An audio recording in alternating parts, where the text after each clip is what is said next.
Hello everyone, എല്ലാവർക്കും pathways അക്കാദമിയുടെ daily news അനാലിസിലേക്ക് സ്വാഗതം. ഇന്ന് നമ്മൾ ഡിസ്കസ് ചെയ്യുന്ന topics national commission for woman, NIA, IMD, India China trade relations, places in news ആയിട്ട് റാഫ.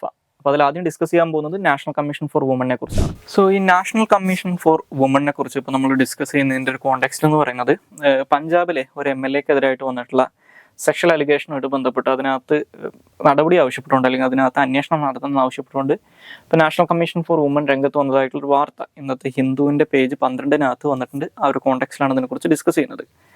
ഈ നാഷണൽ കമ്മീഷൻ ഫോർ വുമൺ അല്ലെങ്കിൽ നമ്മുടെ ദേശീയ വനിതാ കമ്മീഷൻ എന്ന് പറയുന്നത് ഒരു സ്റ്റാറ്റ്യൂട്ടറി ബോഡിയാണെന്ന് മനസ്സിലാക്കുക.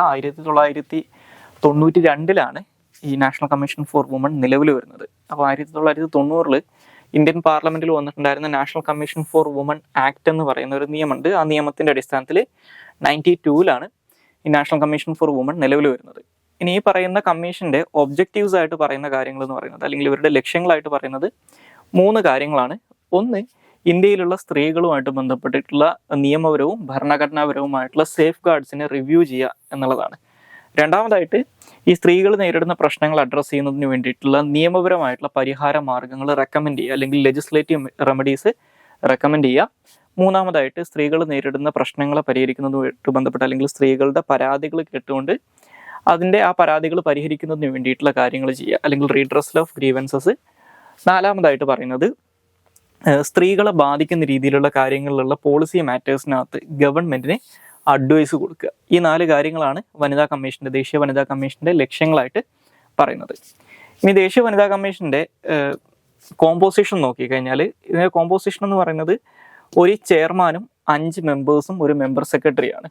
അപ്പോൾ ദേശീയ വനിതാ കമ്മീഷൻ്റെ ചെയർപേഴ്സൺ എന്ന് പറയുന്നത് അയാളുടെ ക്വാളിഫിക്കേഷൻ ആയിട്ട് പറയുന്നത് should be a person committed to the cause of woman എന്നാണ്. അതായത് സ്ത്രീകളുമായിട്ട് ബന്ധപ്പെട്ടുള്ള അല്ലെങ്കിൽ സ്ത്രീകളുടെ ആവശ്യത്തിന് വേണ്ടിയിട്ട് കമ്മിറ്റഡ് ആയിട്ടുള്ള ഒരാളായിരിക്കണം എന്നുള്ളതാണ് പറയുന്നത്. ഇനി ഇതിനകത്ത് 5 മെമ്പേഴ്സ് ഉണ്ടാവും. ഈ 5 മെമ്പേഴ്സിനെയും ഈ ചെയർപേഴ്സണെയും ഒക്കെ സെൻട്രൽ ഗവൺമെൻറ്റിനെയാണ് അപ്പോയിന്റ് ചെയ്യുന്നത്. ഈ 5 മെമ്പേഴ്സിൻ്റെ ക്വാളിഫിക്കേഷൻ ആയിട്ട് പറയുന്നത് ചില മേഖലകൾ പറയുന്നുണ്ട്. ആ മേഖലകളിൽ എക്സ്പീരിയൻസ് ഉള്ള അതുപോലെ തന്നെ എബിലിറ്റിയും ഇൻറ്റഗ്രിറ്റിയും സ്റ്റാൻഡിങ്ങും ഉള്ള വ്യക്തികളായിരിക്കണം ഈ 5 മെമ്പേഴ്സ് എന്ന് പറയുന്നത്. അപ്പോൾ ഏതൊക്കെയാണ് ആ മേഖലകളെന്ന് നോക്കിക്കഴിഞ്ഞാൽ ഒന്ന് ലോ അല്ലെങ്കിൽ ലെജിസ്ലേഷൻ, നിയമം അല്ലെങ്കിൽ നിയമനിർമ്മാണം, ട്രേഡ് യൂണിയനിസം, അതുപോലെ തന്നെ സ്ത്രീകൾക്ക് പൊട്ടൻഷ്യലുള്ള ഒരു വ്യവസായത്തിൻ്റെ മാനേജ്മെൻറ്റിനകത്തുള്ള എക്സ്പീരിയൻസ്, അല്ലെങ്കിൽ വുമൺ വളണ്ടറി ഓർഗനൈസേഷൻസ്, വനിതാ സംഘങ്ങൾ, ഇൻക്ലൂഡിങ് വുമൺ ആക്ടിവിസ്റ്റുകൾ ഉൾപ്പെടെയുള്ള ഇങ്ങനെയുള്ള വനിതാ സംഘടനകൾ, അതുപോലെ administration, economic development, health, education, social welfare. ഈ ഫീൽഡിൽ ഏതെങ്കിലും ഒരു ഫീൽഡിൽ എക്സ്പീരിയൻസ് ഉള്ള എബിലിറ്റിയും ഇൻറ്റഗ്രിറ്റിയും സ്റ്റാൻഡിങ്ങും ഉള്ള ആളുകളായിരിക്കണം ഇതിനകത്തുള്ള മെമ്പേഴ്സ് എന്ന് പറയുന്നത്. ഇനി അതേപോലെ ഇതിനകത്തുള്ള ഈ മെമ്പേഴ്സിനെ തീരുമാനിക്കുന്ന സമയത്ത് ഇതിനകത്ത് അറ്റ്ലീസ്റ്റ് ഒരു മെമ്പറെങ്കിലും ഷെഡ്യൂൾഡ് കാസ്റ്റിൽ നിന്നും അതുപോലെ തന്നെ ഷെഡ്യൂൾഡ് ട്രൈബിൽ നിന്നും ഉള്ളവരായിരിക്കണം എന്നും പറയുന്നുണ്ട്. അപ്പോൾ ഇവരെല്ലാവരെയും അപ്പോയിന്റ് ചെയ്യുന്നത് സെൻട്രൽ ഗവൺമെൻറ് ആണ്. ഇനി ഈ പറയുന്ന 5 മെമ്പേഴ്സ് കൂടാതെ ഇതിനൊരു മെമ്പർ സെക്രട്ടറി കൂടി ഉണ്ടെന്ന് മനസ്സിലാക്കുക. ഈ മെമ്പർ സെക്രട്ടറിനെയും സെൻട്രൽ ഗവൺമെൻറ് തന്നെയാണ് നോമിനേറ്റ് ചെയ്യുന്നത് അല്ലെങ്കിൽ അപ്പോയിന്റ് ചെയ്യുന്നത്. അപ്പോൾ ഈ മെമ്പർ സെക്രട്ടറി എന്ന് പറയുന്നത് മാനേജ്മെൻറ്റ്, ഓർഗനൈസേഷണൽ സ്ട്രക്ചർ അല്ലെങ്കിൽ സോഷ്യോളജിക്കൽ മൂവ്മെൻറ്റ്, ഈ 3 ഫീൽഡുകളിൽ ഏതെങ്കിലും ഒരു ഫീൽഡിൽ എക്സ്പേർട്ട് ആയിട്ടുള്ള ഒരാളായിരിക്കണം എന്ന് പറയുന്നുണ്ട്. അതുകൂടാതെ ഈ മെമ്പർ സെക്രട്ടറി എന്ന് പറയുന്നത് ബേസിക്കലി ഒരു ഗവൺമെൻറ് സിവിൽ സെർവൻ്റ് ആണ്. അതായത് യൂണിയൻ്റെയോ അല്ലെങ്കിൽ സ്റ്റേറ്റിൻ്റെയോ കീഴിൽ പ്രവർത്തിക്കുന്ന ഒരു ഓൾ ഇന്ത്യ സർവീസിനകത്തുള്ള അല്ലെങ്കിൽ അറ്റ്ലീസ്റ്റ് ഒരു യൂണിയനകത്ത് അല്ലെങ്കിൽ നമ്മുടെ സെൻട്രൽ ഗവൺമെൻറ്റിനകത്ത് അതിന് സിമിലർ ആയിട്ടുള്ള റാങ്കുള്ള ഒരു ഉദ്യോഗസ്ഥനായിരിക്കണം ഈ മെമ്പർ സെക്രട്ടറി എന്ന് പറയുന്നുണ്ട്. ഇനി ഈ പറയുന്ന ചെയർപേഴ്സൻ്റെയും മെമ്പേഴ്സിൻ്റെയും കാലാവധി എന്ന് പറയുന്നത് ഇവരുടെ ടെന്യൂർ എന്ന് പറയുന്നത് 3 വർഷമാണ് എന്ന് മനസ്സിലാക്കുക. ഇനി ഇവരെ റിമൂവ് ചെയ്യാൻ ഈ 3 വർഷം പൂർത്തിയാക്കുന്നതിന് മുമ്പ് സെൻട്രൽ ഗവൺമെൻറ്റിന് ചില കാരണങ്ങളുടെ പേരിൽ ഇവരെ റിമൂവ് ചെയ്യാൻ പറ്റും. അപ്പോൾ എന്തൊക്കെ കാരണങ്ങളുടെ പേരിലാണ് ഇതിനകത്തുള്ള ചെയർപേഴ്സണെയും മെമ്പേഴ്സിനെ റിമൂവ് ചെയ്യാൻ പറ്റുമെന്ന് വെച്ച് കഴിഞ്ഞാൽ, ഒന്ന്, ഇവർ ഇൻസോൾവെൻ്റ് ആയിട്ട് ഡിക്ലെയർ ചെയ്യപ്പെട്ട് കഴിഞ്ഞാൽ, അതല്ലെങ്കിൽ ഇവർ ഈ ജോലിയിലിരിക്കുന്ന സമയത്ത് അതായത് ഈ സ്ഥാനം വഹിച്ചുകൊണ്ടിരിക്കുന്ന സമയത്ത് മറ്റേതെങ്കിലും തരത്തിലുള്ള പെയ്ഡ് എംപ്ലോയ്മെൻറ്റിനകത്ത് എൻഗേജഡ് ആയി കഴിഞ്ഞാൽ, മൂന്നാമതായിട്ട് ഇവരുടെ ജോലികൾ കൃത്യമായിട്ട് ചെയ്യാതിരിക്കുകയോ അല്ലെങ്കിൽ ചെയ്യാൻ പറ്റാതിരിക്കുകയോ വന്നു കഴിഞ്ഞാൽ, അതല്ലെങ്കിൽ ഒരു അൺസൗണ്ട് മൈൻഡായിട്ട് ഒരു കോമ്പീറ്റൻറ്റ് കോർട്ട്, അതായത് ബുദ്ധിസ്ഥിരത ഇല്ലാത്ത ഒരാളാണെന്ന് ഒരു കോമ്പീറ്റൻറ്റ് കോർട്ട് ഡിക്ലെയർ ചെയ്ത് കഴിഞ്ഞാൽ, അതല്ലെങ്കിൽ പബ്ലിക് ഇൻട്രസ്റ്റിന് അതായത് പൊതുജന താല്പര്യങ്ങൾക്ക് വിരുദ്ധമായിട്ട് ഈ ഓഫീസ് ഉപയോഗിക്കുകയോ അല്ലെങ്കിൽ ഇവരുടെ അധികാരങ്ങൾ ദുരുപയോഗം ചെയ്യുകയോ ചെയ്തു കഴിഞ്ഞാൽ, അതല്ലെങ്കിൽ ഏതെങ്കിലും ഒരു ഒഫൻസിൻ്റെ പേരിൽ ഇവർ ശിക്ഷിക്കപ്പെടുകയും ആ ശിക്ഷ എന്ന് പറയുന്നത് ഒരു മോറൽ ടേർപ്പിറ്റ്യൂഡിൻ്റെ ഭാഗമാണ് അല്ലെങ്കിൽ ഇൻവോൾവ് ആണെന്നുള്ളത് സെൻട്രൽ ഗവൺമെൻറ്റിന് തോന്നുകയും ചെയ്തു കഴിഞ്ഞാൽ ആ കാര്യത്തിൻ്റെ പേരിലും ഇവരെ ഈ സ്ഥാനത്തുനിന്ന് റിമൂവ് ചെയ്യാൻ പറ്റും. ഇനി അടുത്തതായിട്ട് ഈ നാഷണൽ കമ്മീഷൻ ഫോർ വുമൻ്റെ ഫങ്ഷൻസ് ആയിട്ട് അല്ലെങ്കിൽ ഇവരുടെ ജോലികളായിട്ട് പറയുന്ന കാര്യങ്ങൾ എന്ന് പറയുന്നത്, ഒന്ന്, ഇന്ത്യൻ ഭരണഘടനയിലോ ഇന്ത്യയിലെ നിയമങ്ങളിലോ പറഞ്ഞിട്ടുള്ള സ്ത്രീകളുടെ അവകാശങ്ങളുമായിട്ട് ബന്ധപ്പെട്ടിട്ടുള്ള കാര്യങ്ങളെക്കുറിച്ച് ഇൻവെസ്റ്റിഗേറ്റ് ചെയ്യുകയും എക്സാമിൻ ചെയ്യുകയും ചെയ്യുക. ഇനി അതുകൂടാതെ സെൻട്രൽ ഗവൺമെൻറ്റിന് വർഷാവർഷമോ അല്ലെങ്കിൽ അതിനു മുമ്പോ ആയിട്ട് ഒരു റിപ്പോർട്ട് സബ്മിറ്റ് ചെയ്യുക. അതായത് ഈ പറയുന്ന കോൺസ്റ്റിറ്റ്യൂഷനകത്തും നിയമങ്ങൾക്കകത്തും സ്ത്രീകൾക്ക് വേണ്ടിയിട്ടുള്ള സേഫ് ഗാർഡ്സിൻ്റെ പ്രവർത്തനവുമായിട്ട് ബന്ധപ്പെട്ട് ഒരു റിപ്പോർട്ട് സബ്മിറ്റ് ചെയ്യുക. അത് അറ്റ്ലീസ്റ്റ് ഒരു ആനുവൽ റിപ്പോർട്ടെങ്കിലും സബ്മിറ്റ് ചെയ്യണമെന്നുണ്ട്. അത് ആനുവൽ റിപ്പോർട്ട് അല്ലാതെ അതിന് മുമ്പ് അല്ലെങ്കിൽ ഒരു വർഷത്തിൽ ഒന്നിൽ കൂടുതൽ റിപ്പോർട്ടുകൾ സബ്മിറ്റ് ചെയ്യാം, പക്ഷേ അറ്റ്ലീസ്റ്റ് ഒരു ആനുവൽ റിപ്പോർട്ടെങ്കിലും സബ്മിറ്റ് ചെയ്യണം. ഇനി അതുപോലെ തന്നെ ഈ ഇന്ത്യൻ കോൺസ്റ്റിറ്റ്യൂഷനകത്തും ഇവിടുത്തെ നിയമങ്ങളിലും പറഞ്ഞിട്ടുള്ള സ്ത്രീകൾക്ക് വേണ്ടിയിട്ടുള്ള സേഫ് ഗാർഡ്സ് കൃത്യമായിട്ട് പ്രവർത്തിക്കുന്നതിന് വേണ്ടിയിട്ട് അല്ലെങ്കിൽ അതിൻ്റെ എഫക്റ്റീവ് ഇംപ്ലിമെൻറ്റേഷന് വേണ്ടിയിട്ടുള്ള റെക്കമെൻഡേഷൻസ് കൊടുക്കുക. ഓക്കെ, സംസ്ഥാനങ്ങൾക്കും കേന്ദ്രത്തിനും ഒക്കെ അത്തരത്തിലുള്ള എഫക്റ്റീവ് ഇംപ്ലിമെൻറ്റേഷന് വേണ്ടിയിട്ടുള്ള റെക്കമെൻഡേഷൻസ് കൊടുക്കുക. അതുപോലെ തന്നെ ഇന്ത്യൻ കോൺസ്റ്റിറ്റ്യൂഷനകത്തും ഇവിടുത്തെ നിയമങ്ങൾക്കകത്തും സ്ത്രീകളുടെ സേഫ് ഗാർഡ്സുമായിട്ട് ബന്ധപ്പെട്ട് അല്ലെങ്കിൽ സ്ത്രീകളുമായിട്ട് ബന്ധപ്പെട്ട് പറഞ്ഞിട്ടുള്ള പ്രൊവിഷൻസിനെ റിവ്യൂ ചെയ്തുകൊണ്ട് അതിനകത്ത് ഏതെങ്കിലും തരത്തിലുള്ള അമെൻമെൻറ്റ്സ് അല്ലെങ്കിൽ ഏതെങ്കിലും തരത്തിലുള്ള ഭേദഗതികൾ ആവശ്യമാണെങ്കിൽ അത് റെക്കമെൻഡ് ചെയ്യുക. അതുപോലെ തന്നെ ഇന്ത്യൻ കോൺസ്റ്റിറ്റ്യൂഷനിലോ മറ്റുള്ള നിയമങ്ങളിലോ ഒക്കെ പറഞ്ഞിട്ടുള്ള സ്ത്രീകളുടെ അവകാശങ്ങളെ ആരെങ്കിലും വയലേറ്റ് ചെയ്ത് കഴിഞ്ഞാൽ, അതല്ലെങ്കിൽ ആരെങ്കിലും അതിനെ ലംഘിച്ചു കഴിഞ്ഞാൽ അത്തരത്തിലുള്ള കേസുകളിൽ ഇടപെടുകയും അതിന് അപ്രോപ്രിയേറ്റ് അതോറിറ്റീസിനോട് ആ കാര്യത്തിൽ നടപടിയെടുക്കാൻ പറയുകയും ചെയ്യാം. അതുപോലെ തന്നെ ഇവർക്ക് വേണമെങ്കിൽ സുവോമോട്ടോ നേച്ചറിലും, ഇപ്പോൾ ചില കാര്യങ്ങളിൽ ഇവർക്ക് സുവോമോട്ടോ നേച്ചറിൽ, അതായത് പരാതികളില്ലാതെ സ്വമേധയാ തന്നെ കേസെടുക്കാനോ അന്വേഷണം നടത്താനോ ഒക്കെ പറ്റും. അപ്പോൾ ഇവർക്ക് സ്വന്തം നിലയ്ക്ക് ഇത്തരത്തിൽ അല്ലെങ്കിൽ ഇവർക്ക് ഈ അന്വേഷണം നടത്താൻ പറ്റുന്ന കേസുകൾ എന്തൊക്കെയാണെന്ന് വെച്ച് കഴിഞ്ഞാൽ, ഒന്ന്, സ്ത്രീകളുടെ അവകാശ ലംഘനവുമായിട്ട് ബന്ധപ്പെട്ടുള്ള കേസുകളിൽ പരാതിയുടെ അടിസ്ഥാനത്തിലോ അല്ലെങ്കിൽ സുവോമോട്ടോ നേച്ചറിലോ അവർക്ക് കേസെടുക്കാം. അതല്ലെങ്കിൽ സ്ത്രീകളുടെ സംരക്ഷണത്തിന് വേണ്ടിയിട്ടോ അല്ലെങ്കിൽ സ്ത്രീകളുടെ ഇക്വാലിറ്റി, ഡെവലപ്മെൻറ്റ്, ഈ കാര്യങ്ങളൊക്കെ അച്ചീവ് ചെയ്യുന്നതിന് വേണ്ടിയിട്ടൊക്കെ പറഞ്ഞിട്ടുള്ള കാര്യങ്ങൾ അല്ലെങ്കിൽ അത്തരത്തിലുള്ള പോളിസീസോ നിയമങ്ങളൊന്നും കൃത്യമായിട്ട് ഇംപ്ലിമെൻറ്റ് ചെയ്യപ്പെടുന്നില്ലെങ്കിൽ അല്ലെങ്കിൽ കൃത്യമായിട്ട് നടപ്പിലാക്കപ്പെടുന്നുണ്ടെങ്കിൽ ആ കാര്യങ്ങളിലും ഇവർക്ക് കേസെടുത്ത് അന്വേഷണം നടത്താം.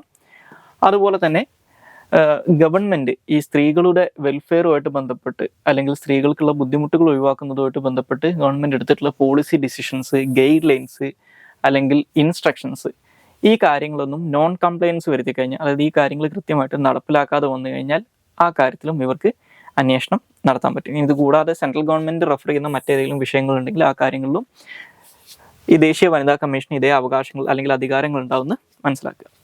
ഇനി അടുത്തതായിട്ട് ഡിസ്കസ് ചെയ്യാനുള്ള ടോപ്പിക്ക് നാഷണൽ ഇൻവെസ്റ്റിഗേറ്റീവ് ഏജൻസിയെ കുറിച്ചാണ് അല്ലെങ്കിൽ NIA കുറിച്ചാണ്. സോ അപ്പോൾ NIAയുമായിട്ട് ബന്ധപ്പെട്ട് ഇന്നത്തെ ഹിന്ദുവിൻ്റെ പേജ് 12 വാർത്തയുണ്ട്. ആ ഒരു കോണ്ടെക്സ്റ്റിലാണ് ഇതിനെക്കുറിച്ച് ഡിസ്കസ് ചെയ്യുന്നത്.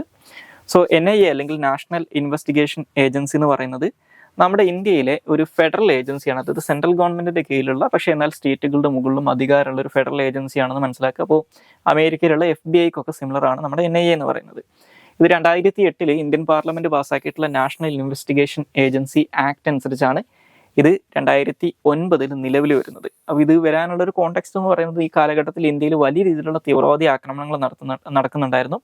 അപ്പോൾ ആ സമയത്ത് ഈ തീവ്രവാദി ആക്രമണങ്ങളെക്കുറിച്ച് അന്വേഷിക്കുന്നതിന് വേണ്ടിയിട്ട് നാഷണൽ ലെവലിൽ നമുക്കൊരു ഡെസിഗ്നേറ്റഡ് ആയിട്ടുള്ള ഏജൻസി ഉണ്ടായിരുന്നില്ല. അപ്പോൾ ആ ഒരു കോണ്ടെക്സ്റ്റിലാണ് അല്ലെങ്കിൽ ഈ 2008 മുംബൈ ഭീകരാക്രമണത്തിൻ്റെ ഒക്കെ ഒരു കോണ്ടെക്സ്റ്റിലാണ് ഇത് എസ്റ്റാബ്ലിഷ് ചെയ്യപ്പെടുന്നത്. ഇവരുടെ പാരൻ്റൽ ഓർഗനൈസേഷൻ എന്ന് പറയുന്നത് മിനിസ്ട്രി ഓഫ് ഹോം അഫേഴ്സ് ആണ് അല്ലെങ്കിൽ കേന്ദ്ര ആഭ്യന്തര മന്ത്രാലയമാണ്. ഇനി ഇവരുടെ ഏറ്റവും പ്രധാനപ്പെട്ട ഒബ്ജക്റ്റീവ് അല്ലെങ്കിൽ ഇവരുടെ പ്രാഥമികമായിട്ടുള്ള ലക്ഷ്യം എന്ന് പറയുന്നത് ടെററിസം, അതുപോലെ തന്നെ ഇൻസർജൻസി, നാഷണൽ സെക്യൂരിറ്റി ഇഷ്യൂസ്, ഈ കാര്യങ്ങളുമായിട്ട് ബന്ധപ്പെട്ടിട്ടുള്ള കേസുകളിൽ ഇൻവെസ്റ്റിഗേഷൻ നടത്തുക, അതിനെ പ്രോസിക്യൂട്ട് ചെയ്യുക എന്നുള്ളതാണ്. ഓക്കെ, അപ്പോൾ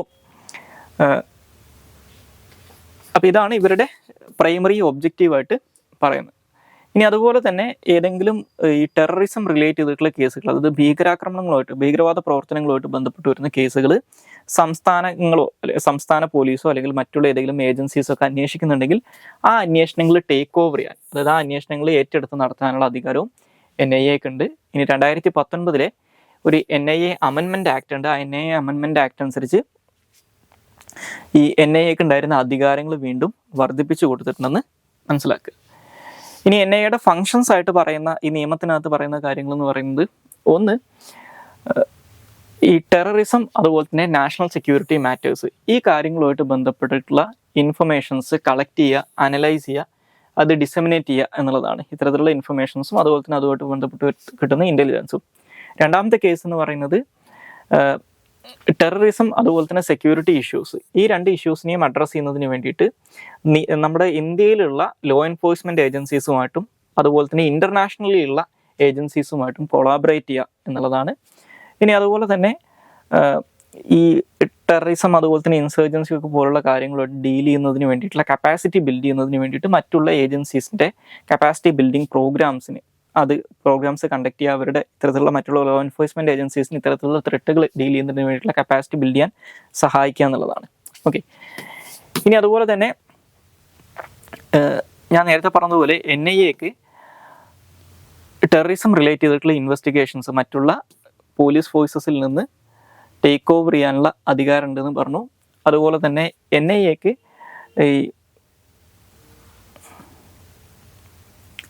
ഈ NIA ആക്ടിനകത്ത് പറഞ്ഞിട്ടുള്ള ചില ഷെഡ്യൂൾഡ് ഒഫൻസസ് ഉണ്ട്. ആ ഒഫൻസസുമായിട്ട് ബന്ധപ്പെട്ട് ഇന്ത്യക്കകത്തോ അതുപോലെ തന്നെ ഇന്ത്യക്ക് പുറത്തോ അന്വേഷണം നടത്താൻ പറ്റും. അപ്പോൾ ഇത്തരത്തിലുള്ള അന്വേഷണങ്ങൾ നടത്താൻ വേണ്ടിയിട്ട് സെൻട്രൽ ഗവൺമെൻറ്റിന്, കേന്ദ്ര ഗവൺമെൻറ്റിന് NIAക്ക് ഡയറക്ഷൻ കൊടുക്കാനുള്ള അധികാരമുണ്ട്. അതുപോലെ തന്നെ ഈ സർട്ടൻ ഒഫൻസസുമായിട്ട് ബന്ധപ്പെട്ട്, ഉദാഹരണത്തിന് unlawful activities prevention act UAPA നിയമമൊക്കെയായിട്ട് ബന്ധപ്പെട്ടിട്ടുള്ള ഒഫൻസസിനകത്ത് ആളുകളെ പ്രോസിക്യൂട്ട് ചെയ്യുന്ന കാര്യത്തിൽ സെൻട്രൽ ഗവൺമെൻറ്റിൻ്റെ സാങ്ഷൻസ് ആവശ്യമാണ്, അല്ലെങ്കിൽ സാങ്ഷൻസ് ഇവർക്ക് ആവശ്യപ്പെടാം എന്നും പറയുന്നുണ്ട്. ഇനി അടുത്തതായിട്ട് ഡിസ്കസ് ചെയ്യാനുള്ള ടോപ്പിക്ക് IMD ആണ്, അല്ലെങ്കിൽ ഇന്ത്യൻ മെട്രോളജിക്കൽ ഡിപ്പാർട്ട്മെൻ്റ് ആണ്. ഓക്കെ. അപ്പോൾ ഇന്ത്യയിൽ ഈ വർഷം ഒരു എബോവ് നോർമൽ മൺസൂൺ ഉണ്ടാവും എന്ന് പറഞ്ഞിട്ട് ഇന്ത്യൻ മെട്രോളജിക്കൽ ഡിപ്പാർട്ട്മെൻറ്റിൻ്റെ ഒരു നോട്ടിഫിക്കേഷൻ വന്നിട്ടുണ്ടായിരുന്നു, അല്ലെങ്കിൽ അവരുടെ ഒരു പ്രസ് റിലീസ് വന്നിട്ടുണ്ടായിരുന്നു. അതുമായിട്ട് ബന്ധപ്പെട്ട് ഇന്നത്തെ ഹിന്ദുവിൻ്റെ പേജ് 10 വാർത്തയുണ്ട്.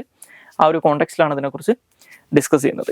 അപ്പോൾ ഈ IMD എന്ന് പറയുന്നത് ഇന്ത്യയിൽ ആദ്യമായിട്ട് എസ്റ്റാബ്ലിഷ് ചെയ്യപ്പെടുന്നത് 1875-ലാണ്.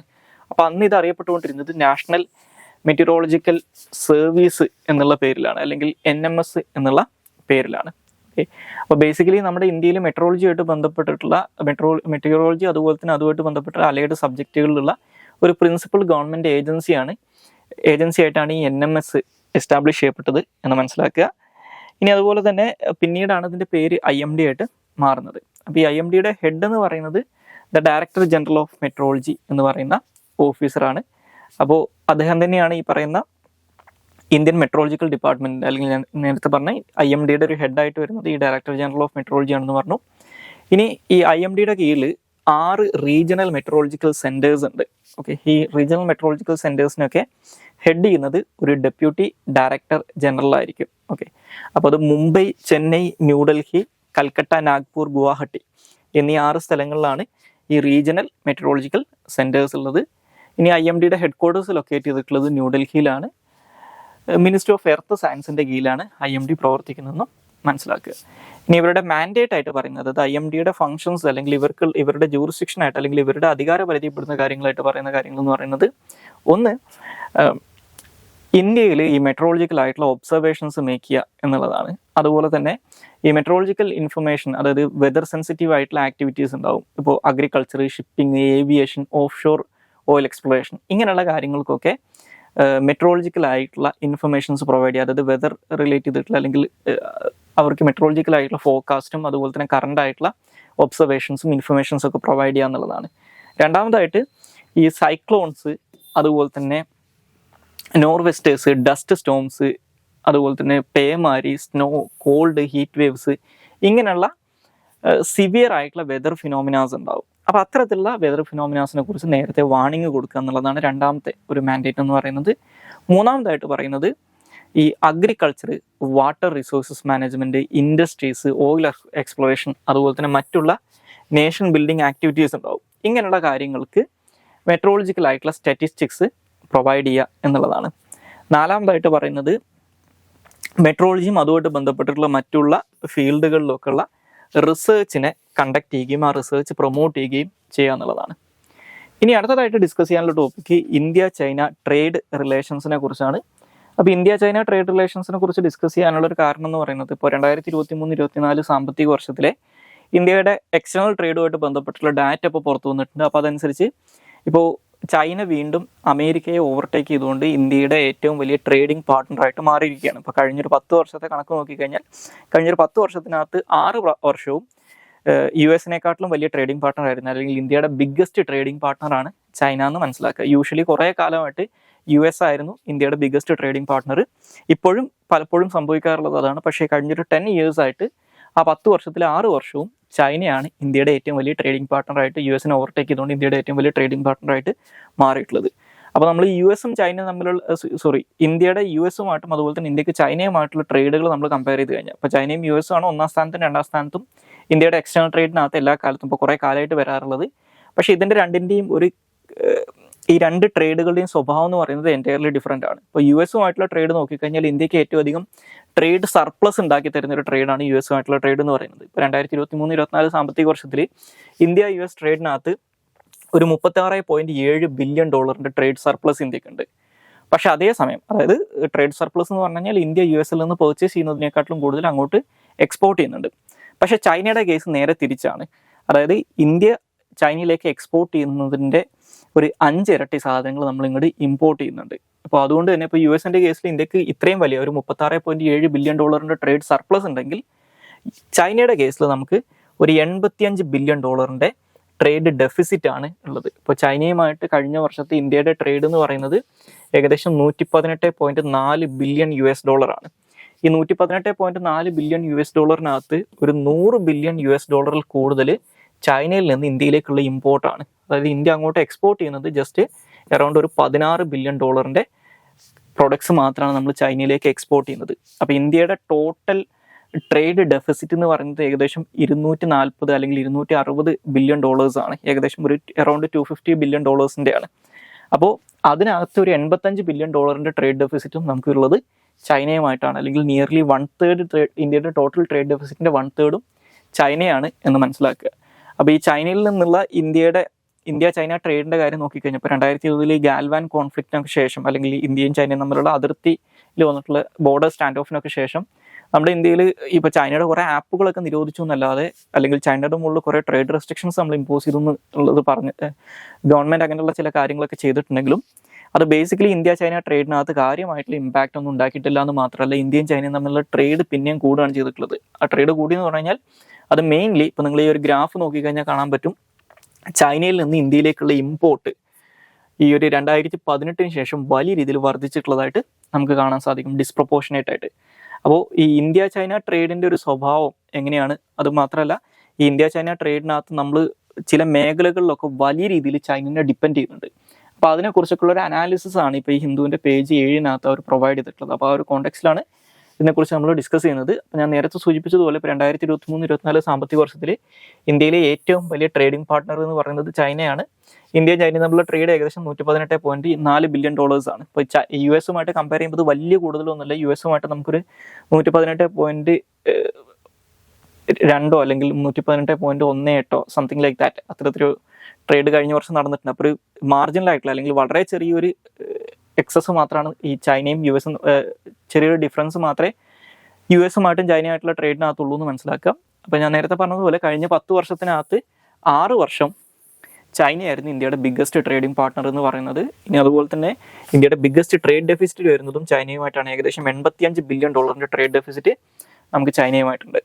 ഇനി ചൈനയിൽ നിന്ന് ഇന്ത്യയിലേക്ക് ഇമ്പോർട്ട് ചെയ്യുന്ന പ്രധാനപ്പെട്ട സാധനങ്ങൾ, അതിനകത്തുള്ള ഡിപ്പെൻഡൻസി നോക്കിക്കഴിഞ്ഞാൽ ഞാൻ നേരത്തെ സൂചിപ്പിച്ചതുപോലെ ഈ 2014-15 സാമ്പത്തിക വർഷം തൊട്ട് 2023-24 സാമ്പത്തിക വർഷം വരെയുള്ള ഒരു 10 വർഷത്തെ കാലഘട്ടം നോക്കിക്കഴിഞ്ഞാൽ, ഈ ഒരു 10 വർഷത്തെ കണക്കുകൾ നോക്കിക്കഴിഞ്ഞാൽ, ഈ ഒരു 10 വർഷത്തിനകത്ത് നമ്മൾ ചൈനയിൽ നിന്ന് ഏറ്റവും അധികം ഇമ്പോർട്ട് ചെയ്യുന്ന സാധനം എന്ന് പറയുന്നത് മൊബൈൽസും ടെലിഫോൺസുമാണ്. അതായത് ചൈനയിൽ നിന്നുള്ള അല്ലെങ്കിൽ ഇന്ത്യയിലേക്കുള്ള മൊബൈൽസിൻ്റെയും ടെലിഫോൺസിൻ്റെയും ടോട്ടൽ ഇമ്പോർട്ടിൻ്റെ 54% ചൈനയിൽ നിന്നാണ്. ഏകദേശം ഈ കഴിഞ്ഞ 10 വർഷത്തിനകത്ത് $75 ബില്യൺ മൊബൈൽസ് ആൻഡ് ടെലിഫോൺസ് നമ്മൾ ചൈനയിൽ നിന്ന് ഇമ്പോർട്ട് ചെയ്തിട്ടുള്ളത്. അപ്പോൾ നമ്മൾ ഈ ചൈനയിൽ നിന്ന് ഇപ്പോൾ ഇന്ത്യ ലോകത്തിലെ ഏറ്റവും വലിയ 2ാമത്തെ മൊബൈൽ എക്സ്പോർട്ടറായിട്ട് മാറി എന്ന് പറഞ്ഞു കഴിഞ്ഞാലും, ചൈനയിൽ നിന്ന് നമ്മൾ ഏറ്റവും അധികം ഇമ്പോർട്ട് ചെയ്യുന്ന സാധനം ഇപ്പോഴും ഇതാണെന്ന് മനസ്സിലാക്കുക.